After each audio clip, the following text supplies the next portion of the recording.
story was this. From over the course of the 12th and 13th century into the 14th century, a form of evil which is directly traced by the Venetians themselves to the ancient Canaanite city of Tyre had arisen to great power in the north of the Adriatic Sea, the city of Venice, which has been in recent time, until he moved to London, the residence of Satan on earth.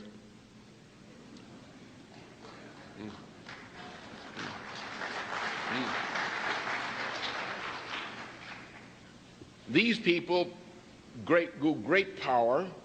They built a maritime power in the image of ancient Phoenicia, which is Canaan. Phoenicia is a Greek word. The people of that region were called the Canaanites. And the center of evil was Tyre. Tyre was destroyed by a great man, Alexander the Great. But the principle of Tyre lived on. And it came through the Roman Empire, it came to reside in Venice.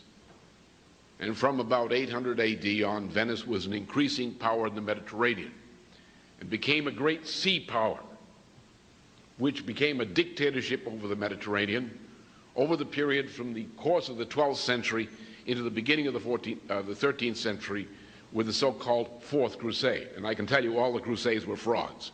They were all run by the Venetians. Nothing to do with Christianity. They had to do with something else. The Fourth Crusade was organized by Venice to conquer and loot Byzantium, which is its major competitor. And the Latin Empire in Byzantium was set up from 1204 to 1261, when a fellow called Michael Palaeologus overthrew it on behalf of the Greeks. But Venice became a great looting power. It crushed every element of civilization. It imposed evil cults. It spread the cult of Aristotle throughout the Mediterranean and other cults. It looted everything. It imposed its debt every place. It manipulated nations into making war on one another. They weren't real nations, but they were whatever passed for at that time. They plunged Europe into war and usury and looting and bestiality and cruelty. And nothing could seem to stop it. The political institutions of Europe collapsed at about 1250, or over the period 1250 to 1267, in a series of wars. A leading figure of the late 13th century and early 14th century, Dante Alighieri, typified those who fought desperately to save civilization from this pestilence of Venice and the Venetians' Mongol allies, who are attacking Europe from the west, from the east. Venice's power grew. Dante was probably murdered by the Venetians after a trip into Venice and its area. The ideas of Dante lived on through various networks. Not only Dante, but there were great Franciscans and others who continued the tradition, the Augustinian tradition, and developed it then as before.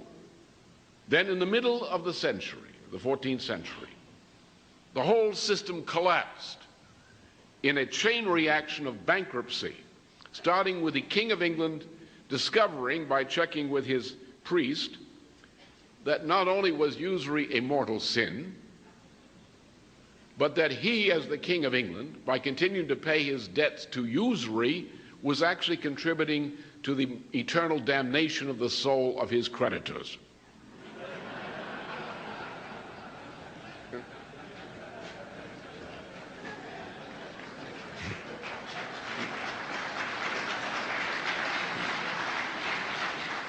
So the King of England repudiated his debts to the houses of Bardi and Peruzzi, which were Florentine-based, but they were key bankers of the period, who had looted every part of Europe through this bank. It's very much like the IMF conditionalities today. As a matter of fact, the IMF conditionalities are a repetition, a continuation of the Venetian tradition. They are evil. The people who run the IMF are evil. The bureaucrats of the IMF as a collectivity are purely evil. They are mass murderers. They have already killed far more people on this planet than Adolf Hitler succeeded in doing. They are wiping out the people of developing countries. What they've contributed to with their English masters, including Linda Chalker, who is the colonial minister. They call it overseas development now, but she's really the colonial minister from the House of Lords, who was given to us by Lady Thatcher, who is reputed to be a witch because she succeeded in transforming a merely bankrupt England into a rubbish heap. And also because of the way she handled her pet cat, George Bush. Who, by the way, is no friend of mine. So these people were crushed, and their political power was crushed by their bankruptcy. There's an analogy today.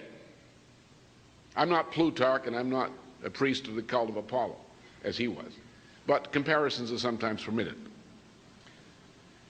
Today, as then, in the middle of the 14th century, the new Venetian Empire, which is the British Empire, or the Anglo-Dutch Empire, or whatever you want to call it, it's the same thing, is based on financial power. All finance and monetary systems today are divorced entirely from trade and production.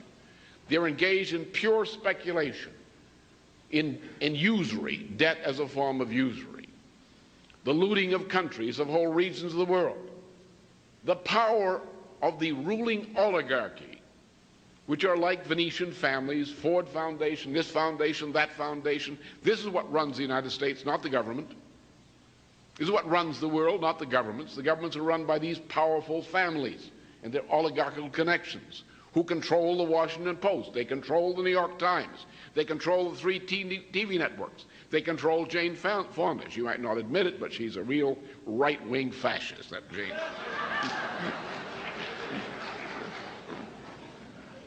They are looting the world. They have great power. People are afraid of them. They're afraid of the press. The Congress is afraid of the press. The Justice Department is controlled by these families. Everything is rotten is controlled by these families. People say, be smart. Don't get into trouble. Don't attack them. Don't attack the Queen of England. How can you not attack her?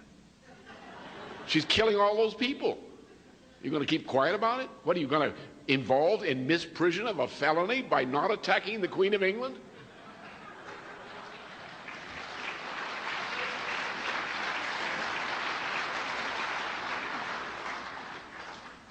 So the time has come, we say, well, what if these people suddenly lose their financial power?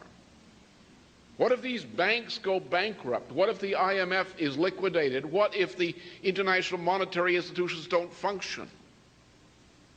What if there's no facility by which these institutions can exert their power over society? Something like that which happened during the 14th century, the so-called Dark Age. In 1000, the Byzantine Empire underwent a fundamental crisis. That was the period when Venice started to take over more and more of Europe, and eventually the power center shifted to the financial oligarchy in Venice. So then in 1066, the Normans took over England, and the Saxons got defeated, and then eventually Venice for a very long time remained the power center of the imperial structure. So you are really looking at a succession of different empires. Now naturally Venice in this period, in this long period, underwent changes, family changed, replaced others, but the oligarchical structure essentially remained the same. Centuries had passed from the day the ruling families left Rome, and the Venetians rapidly asserted a maritime dominance that no one could or would dare to challenge. Recognizing her might, the Istrians begged Venice for protection from Slavic pirates. This protection was granted gracefully, at the price of 100 jars of wine per year. Though her mother, Byzantium, interfered with her desire of controlling a global financial maritime empire, as Byzantium still controlled the trade routes of the East, Venice overcame these circumstances and managed to secure trading privileges over Byzantium's territories. They accomplished this by making the emperor fearful of foreign attack, an attack which Venice herself was well equipped to foment. The 20 to 30 rolling Venetian families prided themselves on being descendants of the imperial Rome of Caesar. But whether they were really related by flesh or not, they were descendants of Rome's imperial ideology, for this oligarchy was clearly committed to the ancient model that created Rome, and were determined to ensure that Venice would embody empire. Be thou unique in the isolation of thy sight. None shall resemble thee. In thy freedom from pope and emperor, none shall rival thee. The city thou buildest on the ooze of the lagoon shall outlast the rock-built cities of the crag and the broad-laid cities of the plain. Out of thine incessant combat with the sea shall come thy strength. Thy soul shall delight in beauty, and beautiful shall be thy handiwork. Of course, anything that could come from the handiwork of Venice would be anything but beautiful. Her handiwork was one of dumping many into wars, while making them believe that the Venetians were really their ally, and that they shared common interest. Like its descendants in the British Empire of today, Venice had no permanent allies, only permanent interests. To gain her interests, emperors and kings were to play her game, and if they refused or retaliated, they would simply meet their doom. Byzantium was one significant force that chose not to play her game. This was troublesome, for without Constantinople she would lose access to the Black Sea and all the treasures that lay in Asia and the Middle East. Ultimately, Constantinople did fall to the Venetians, not by her own hand, but by the hand she manipulated. The Venetians are very good at psychological warfare as well. That if you read Friedrich Schiller's Ghost Seer, you can see that what you do is you pretend to be people's friends. You find out what they want, what their weakness is, and you give it to them. If they want money, you give them money. If they want sex, you arrange for that. If they want drugs, you arrange for that. Whatever it is they want, their weakness is, you feed them. And then you tell them, okay, I'm doing all this for you and I just need these little favors. And you corrupt them. And you corrupt them until you can control them. And of course, you know what they're doing, so you can always blackmail them if they try to get out of line. But basically what controls them is the knowledge that if they don't go along with you, then they lose out on all these things they like. You know, if they play ball with you, then they become rich, they become famous, they have all of their desires sated, they get everything that they want, but in a mental state which is increasingly depraved and subject to manipulation. And that's also the Venetian method, that you win by corruption. And that the thing that the empire fears most of all is an honest man who isn't corruptible because he doesn't want those things.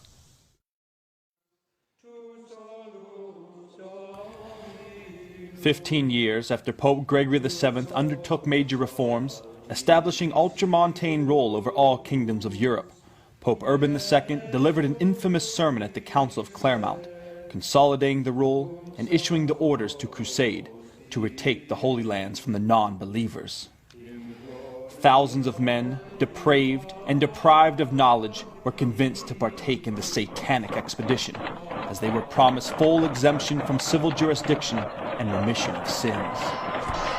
And so they embarked, thousands of them, mercilessly looting and ravishing all in sight, fearing nothing, for all was forgiven. Although they slayed in Christ's name, as they came closer to victory, the one they served as Lord became ever clearer. After the Norman chivalry conquered Jerusalem, envoys were sent to Venice to report the good news. Venice, in turn, immediately sent their own fleets against the weakened Islamic army to capture the ports of Jaffa and Haifa, vital to her own commercial interests. As they prepared to conquer the cities of Tyre and Ascalon decades later, the Crusaders unhesitatingly gave their offerings to their god. A third of each city was allotted to the oligarchy. And it was ensured that within all the kingdoms of the Crusades, a bakery, a bath, a market, and a free quarter were given to the Venetians. They would be exempt from all taxation, while the Christian king of Jerusalem would pay them a tax of 300 bezants annually. The chivalry, with permission by the papacy, went as far as to proclaim that wherever a Venetian went, their laws should follow them, for no law was higher than Venetian law. The only problem the oligarchy encountered in sponsoring these religious wars was that her strategic privileges within Constantinople were threatened. Alexius I of the Byzantine Empire was against the expedition of the Crusaders because they threatened Byzantium's own territories, so he demanded that Venice withdraw. For the rest of the 12th century, measures were taken against Venice by Constantinople, such as the order sent forth by the emperor on March 7, 1171, to arrest and imprison every Venetian within Byzantium's domain. This demonstrated to the oligarchy that her mother was no longer going to play her game, which was troublesome, for without access to the Black Sea, it would be difficult for Venice to secure maritime dominance. All the treasure that lay in the lands of India and China were necessary for Venice to complete her puzzle of extended monetarist practice worldwide. But these crafty devils had no need to fear. A plot lay ready for them to seize as soon as the opportunity arose.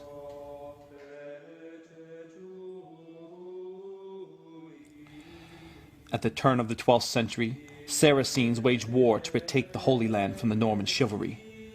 The barons of France and Flanders immediately sent 6 messengers to plead to their birth mother, knowing that only with Venice could they defend themselves.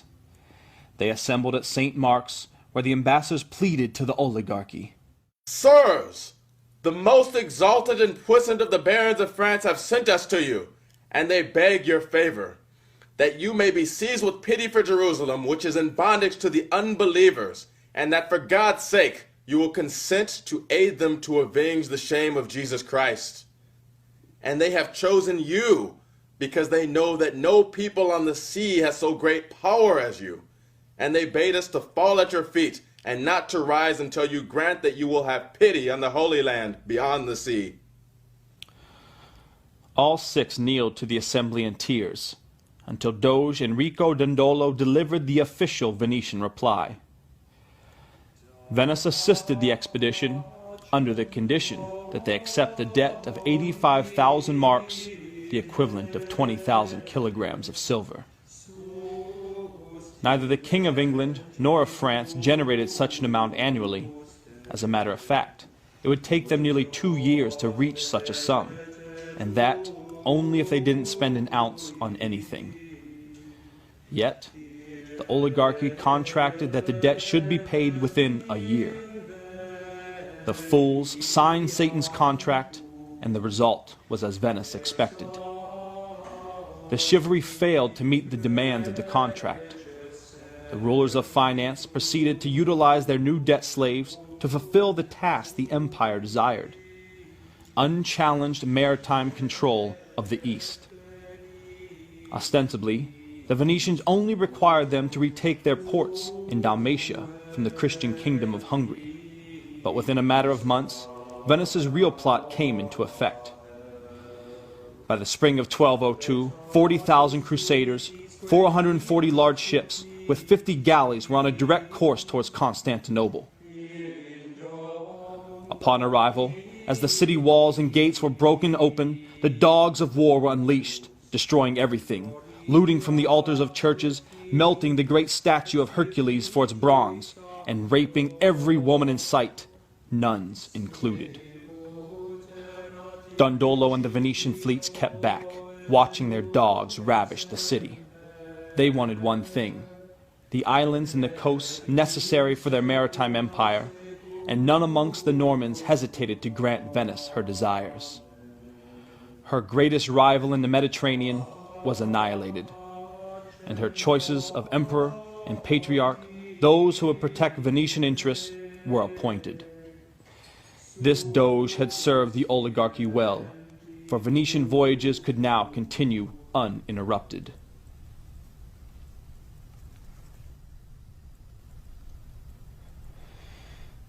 With their reassurance of complete maritime dominance, the Venetian oligarchy used their power over the Mediterranean to internationally centralize the control and organization of money within their financial empire.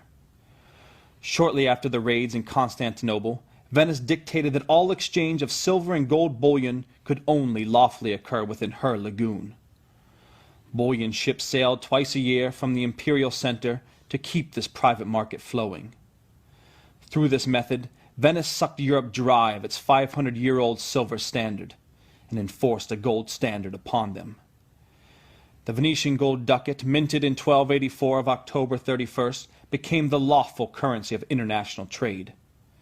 Simultaneously, with the assistance of the Mongolian hordes, Venice forced China and India off their gold standard and forced upon them instead Europe's silver for the wealthy and paper for the poor.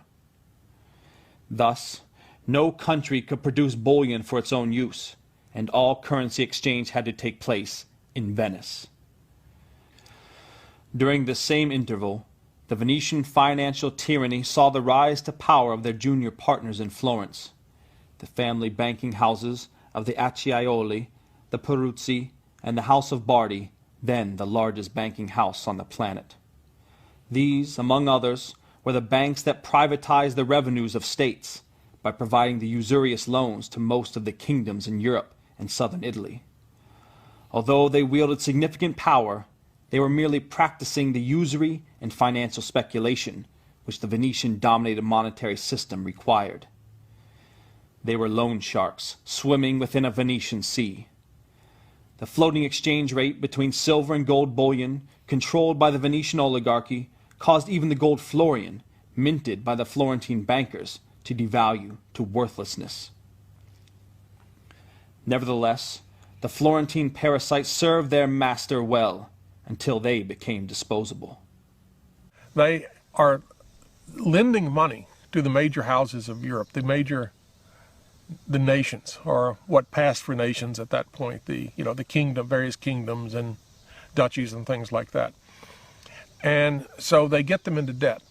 Now, for example, the King of England was in significant debt to the Lombard bankers, which was the Venetian banking system, and in particular to the House of Bardi. And so the king, pledged as collateral the wool production of his kingdom. And then, of course, he's going broke, and so he needs more money, so he borrows more money, and then he pledges all of the sheep as well. The key thing about this kind of debt farming, is that once you incur a debt, the debt never really goes away. Because the interest rates that you have to pay, the money that you have to pay to service this debt, is such that you quit building your country and you start trying to pay your debt. And then you have to borrow more money to pay your debt because you get further behind, and then your interest rates get higher, your debt service becomes more, and you set off on a process that never really ends until everything blows up. But that's the Venetian method of control. And that method has not changed since the days of Venice. While generating profits of 2/3 on all investments in Europe, the Peruzzi, the House of Bardi, and the others would lure in new debt slaves through the yearly champagne fairs in France, using luxury goods imported from Asia as bait. By the beginning of the 14th century, these Lombard bankers were able to insinuate themselves so far into the administrations of both King Edward II and Edward III of England that they ran the king's personal finances, privatized England's revenues, and then charged England for their services. As part of this business, they convinced foolish Edward III to claim France as part of his kingdom, enticing him to spark the beginnings of the 100 Years' War. Meanwhile, the Peruzzi Bank, through the Franzesi bankers, provided the financial services for King Philip IV of France. Thus, through keeping the population in a state of bestiality and manipulating stupid people into wars, the Venetians kept their financial empire on top of the world.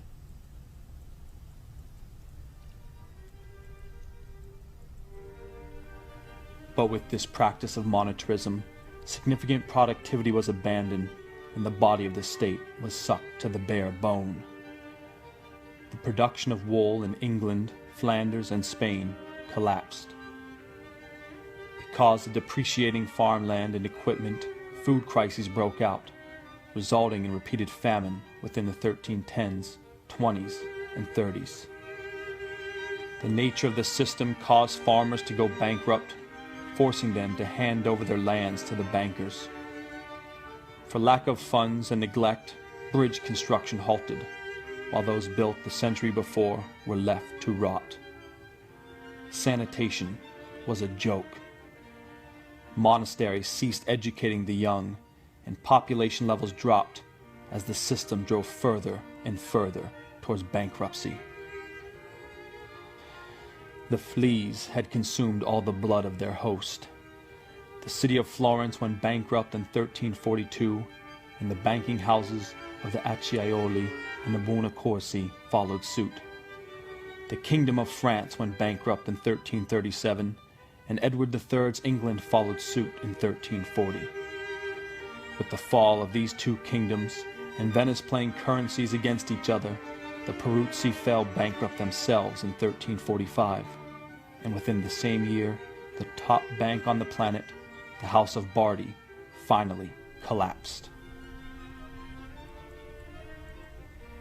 The entire monetary financial system of the 14th century had now entered its phase of complete disintegration. With no legitimate system found to replace the failed one, the conditions were set to pave the way for the great calamity that was about to fall upon Europe. It had already killed 10 million in China, and over the next 2 generations, the combination of plague, social upheavals, and wars wiped out 1/3 to 1/2 of the entire population. In 1508, the League of Cambrai was formed among the significant powers of Western Europe, including Louis XI's heir to the throne and his admirer, Henry VII of England, in an attempt to destroy the monetarist empire still centered in Venice. But with Henry VII's death the following year, and the complicity of the current pope of the time to the Venetians, the League was dissolved. Starting with the Inquisition, and continuing with the promotion of Luther and the Reformation generally, and then supporting the Catholic Church's counter-Reformation, the Venetian Empire had been busy lighting the fuse for religious conflicts throughout Europe. Eventually, among others, they deployed their agent Friar Zorzi to England to manipulate the new king, Henry VIII. They used him to further feed the ongoing frenzy of religious wars by driving him to assume the authority to reform the church in England so he could meet his sexual desires.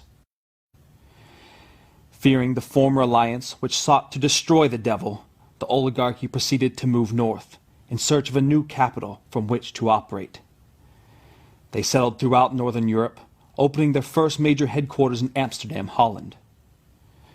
Centuries later, they consolidated their true base in 1763, upholding their public political headquarters in London, which remains still today, yet with their satanic souls continuing to reside in Venice. But this shift to the north was not enough. The scientific achievements of Nicholas of Cusa and the Renaissance crippled the era of Aristotle, making his methods worthless to the oligarchy. The creative impulses of the Golden Age caused an explosion of discoveries and innovations which society was not willing to give up. Venice, then the center of the empire, had no choice but to adapt to those conditions, and thus the doctrines of the Venetian Paolo Sarpi came forth, founding what would become modern British liberalism. This new method of the oligarchy allowed innovation while suppressing creative thinking. It said yes to technology, but no to creativity.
the enemy has to be defined properly. Who is the enemy? Well, Cheney is ready for the rubbish bin. He could go quickly. He's earned it. I mean, the Lautenbach report, Lautenbach-Waxman report on the way he's ripped off the American budget, the American till, with his aid of his Halliburton associates, and how he has profited by what Halliburton has done by the way of the steel business, is really puts him in jeopardy. He's not a popular guy. He's hated. Unfortunately, he's also feared, and cowards fear him. But the enemy is not Cheney. Cheney is only a tool, as his wife describes him.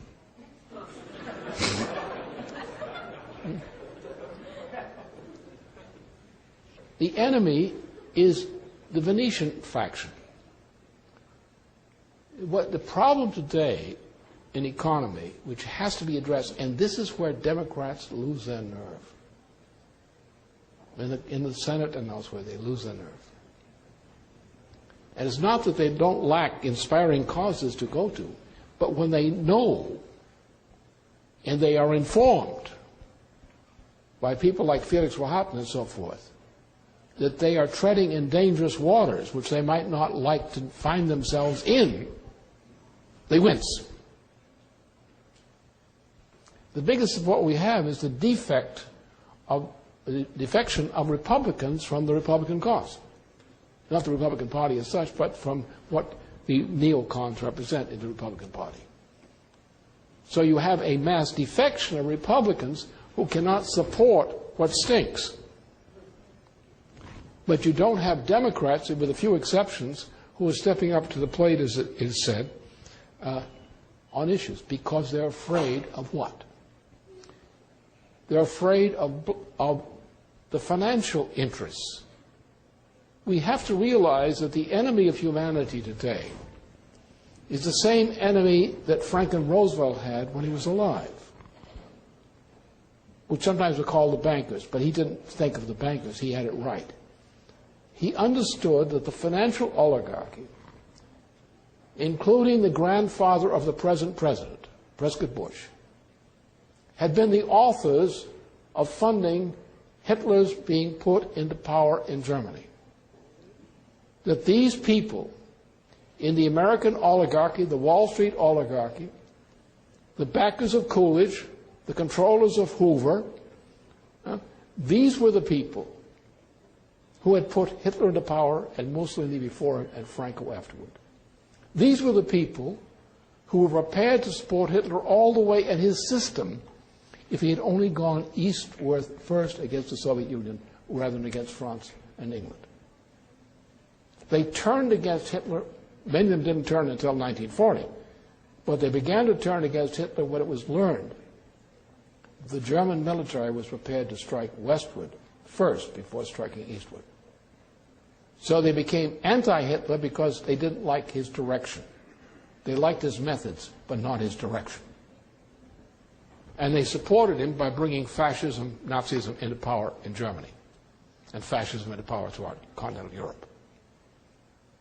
Now you understand then, you have to go back to deeper, that fascism, Nazism, which is largely a product of a group known as the Syndicus International. It's a group of bankers in the Venetian tradition.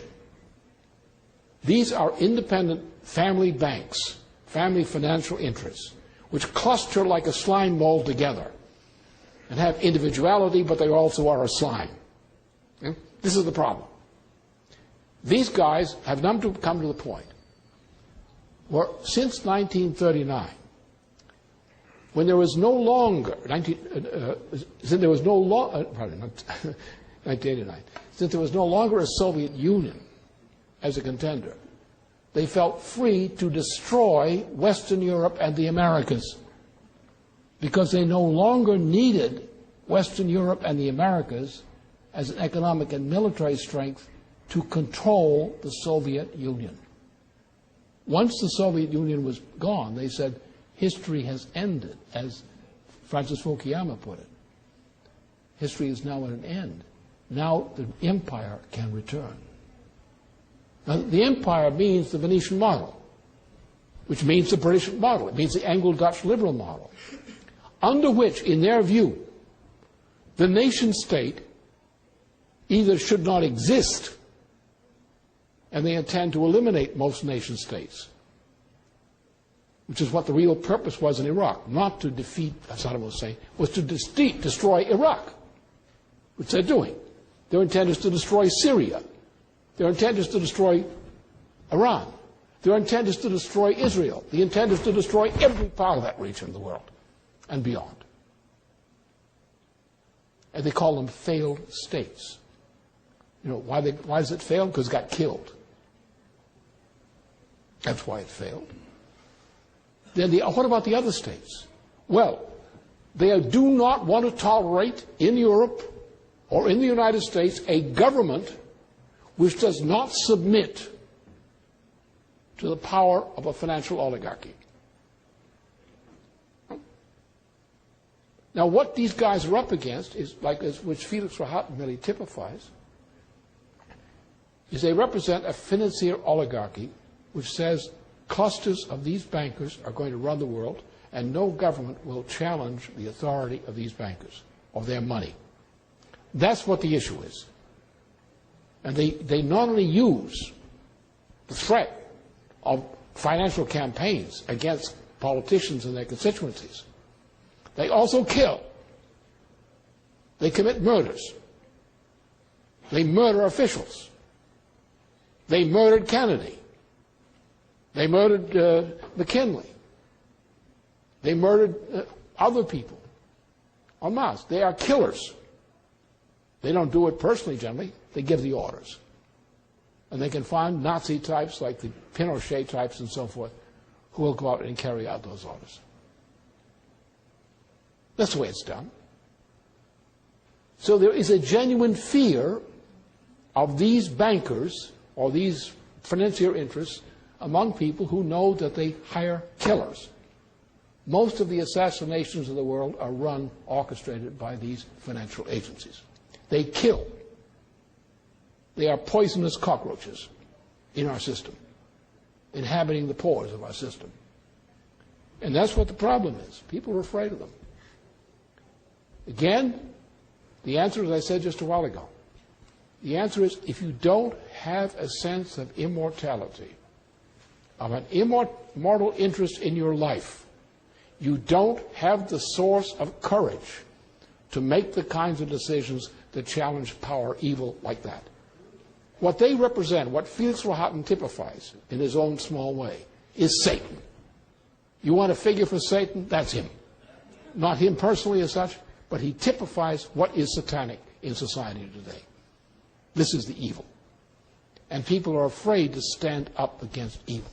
They say, look, I'm willing to do whatever is possible to reform the society for the better. But look, don't get me in trouble.